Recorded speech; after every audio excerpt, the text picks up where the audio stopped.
Adam here with Brooksaw Antiques. Today we have this 1929 Corona 4 vintage portable typewriter. I'm going to show you how to use the functions and make sure they all work. Very beautiful maroon with rose gold crinkled panels. Up top is the adjustable paper guide. This helps you guide the page in straight. I'm going to line that up with the edge of the platen, which is the main roller that feeds the paper, and this is the paper support arms that flip up from the back. Margins are located behind the carriage. You just want to make sure you set them in between the two paper fingers in front, so that way they don't get stuck on them. Test that. So we load the page here. We're going to put this one right on the edge so we have maximum clearance. Looks okay.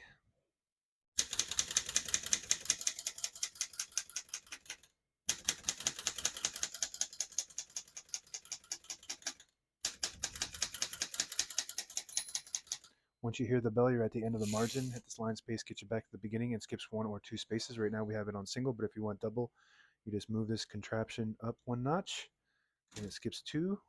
Move it down, and it just skips. Lock it in there, and it just skips one. That works good. We're going to keep that on single for now and finish typing.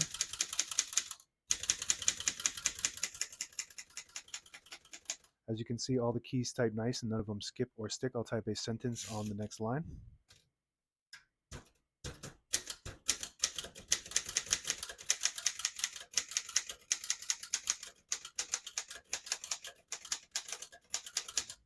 Beautiful typing machine.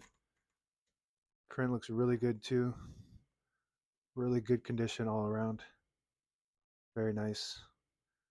And I'm not sure if I've ever had this exact color, but it's really nice. It looks really pretty on your desk.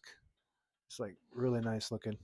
To pull the page out easy, there's a switch on the right side here. You flip it forward and it unlocks the rollers underneath the platen, allowing you to pull the page out easy or load thicker paper like carbon copy or cardstock. Make sure you flip that back before you load the next page, or else it won't load correctly. We're going to put these down for now.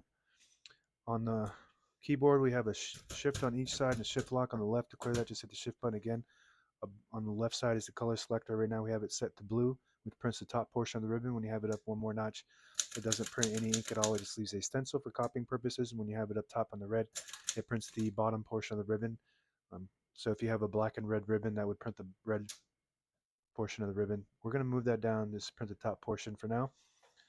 Margin release. When you get to the end of the margin, there's a mechanism that blocks you from printing. If you hit that margin release button, it will allow you to go all the way to the end or until you get stuck on that.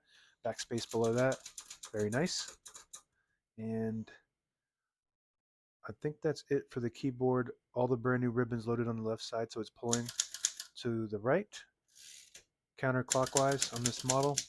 And if you want to switch the direction, you just move the ribbon guide here to the opposite side, and it'll start pulling clockwise to the left. So you flip it up towards the back, it'll pull counterclockwise to the left, and that's the direction we want it to go.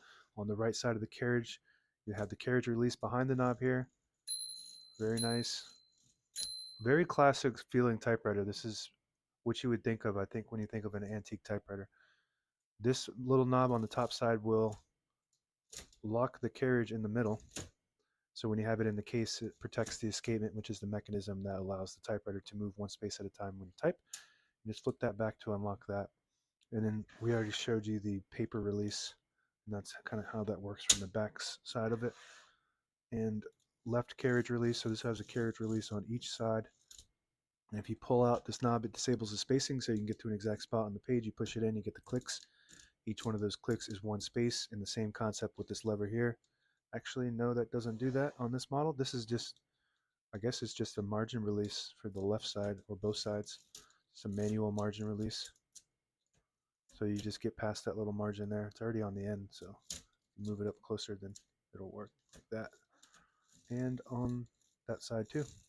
And that's it. Now available on eBay or Etsy. Search Brooksaw Antiques.